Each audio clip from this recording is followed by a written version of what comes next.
Why do I eat my emotions? Why do I go to the junk cupboard for comfort food? Or just purely for comfort? Why do I emotionally eat? What is it that triggers me to go down some chocolate, to open the bag of Cheetos, or to eat the whole bag of salt and vinegar chips? What is it that makes me want to do that? What is it that makes me take on that behavior that I know I don't really want to do? Have you ever thought about those questions before? It's called eating your emotions.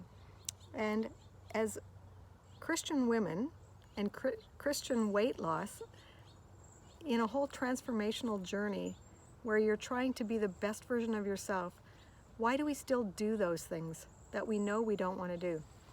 It's a very ponderous question, and I want to talk a little bit about that today. Like, what is it that causes you to emotionally or mindlessly overindulge? Maybe it's chocolate for you, maybe it's Cheetos, maybe it's popcorn, maybe it's chips, maybe it's you have a sweet tooth, maybe you're feeling unfulfilled, and maybe it's boredom. Maybe you go to eat because you're bored to death. Maybe you're very lonely and you're feeling like you need a friend, and food becomes that friend, that comforting friend. You know, chocolate doesn't demand our energy. Chocolate doesn't talk back to us. Chocolate doesn't give us stress. Chocolate gives us comfort, but it's only momentary. When we mindlessly overindulge, when we mindlessly eat, it gives us comfort for the moment, and it's so important to think past that moment, because it just creates a vicious cycle for us where it feels good in the moment, and then after we finish 3/4 of the bag of Cheetos and we think, oh, I may as well just finish the bag because no use putting back 1/4 of a bag. And then pretty soon we've realized that after we've stuffed ourselves, that we still are not satisfied. Maybe we're satisfied with the salt, now we want something sweet, but we're still not really satisfied. That craving for friendship didn't leave. The craving for a better relationship, the craving for the stress to go away. Whatever it is that makes you mindlessly overindulge, that momentary pleasure doesn't really help. It's a band-aid for a moment. So it's time that you and I let go of the judgment, let go of the vicious circle that goes round and round like the hamster wheel in this emotional eating thing that just causes us to feel guilt and shame. What is the end goal that you want to achieve? As a Christian woman, you want to be the best version of yourself. I'm sure of that. That's what I aim to be too, the best version of who God wants me to be. And in Christian weight loss, in the Christian weight loss transformation, that's what it's all about, being the best version of us. And it means to invite God along in the journey, in the transformation. And so I have a verse that I want to read to you because I love it. It is Jeremiah 29, verse 11, and it says, "For I know the plans I have for you, declares the Lord, plans to prosper you and not to harm you, plans to give you hope and a future." Wow, what a beautiful verse. I'm sure you know that one. It's probably one of your favorites. But God does actually care about how you feel. God does actually care if you're lonely.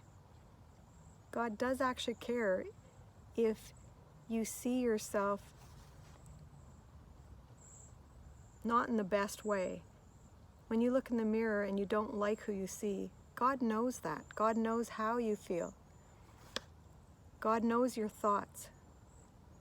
He knows you better than you know yourself. So there are certain things that you and I can do in our weight loss transformation, in our way down lifestyle transformation, so that we are really seeing our bodies as a temple and kind of releasing the weight, letting go of the negative thoughts that fill our minds, letting go of the emotional eating or eating your emotions, and really allowing God to fill us. There are ways to allow God into this journey, and I encourage you right now to stop and think about this. How can you allow God into your way down lifestyle transformation? How can you let him into your journey? Because he knows what you're thinking anyway, and he is there for you. He wants to be there for you. So instead of thinking of just purely wanting to be skinny or wanting to lose weight or thinking of a number on a scale, think about it, what it is that you truly want. You want to be the best version of yourself. You want to be healthy. You want to be happy. You want to respect your body like it is the temple. And so when you respect yourself, you respect the temple that you are. Your body is a temple. You have Christ living within you.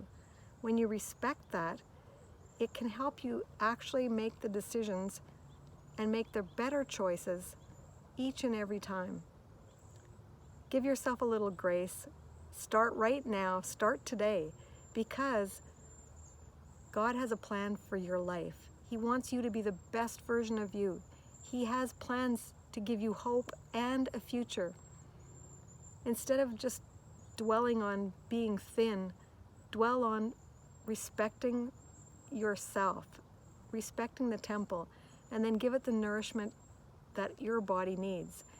It will help you make better choices. It will help you in each decision. Each decision you make is a choice. So forgive yourself for today. Start right now by forgiving yourself and starting clean and fresh.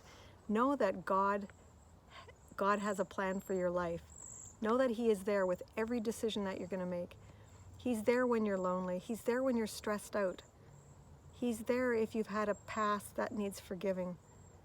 He's there if you've been wronged in the past and it's hard for you to let go. He's there with you in this as well. So one of the things I would encourage you to do as you make your way down lifestyle transformation a journey together, make it together with the one who made you uniquely. He created you wonderfully. You are a creative and compassionate spiritual being, currently living in a physical form. I love that saying. That's one from one of my mentors, but it's so true. So take your emotional behavior, your emotional eating, and give it to God. He can help you every step of the way with each decision you make. And I'll talk to you again real soon. I hope this is an encouragement for you about taking your Christian way down lifestyle journey, your transformation to the next level with God. And I'll see you real soon.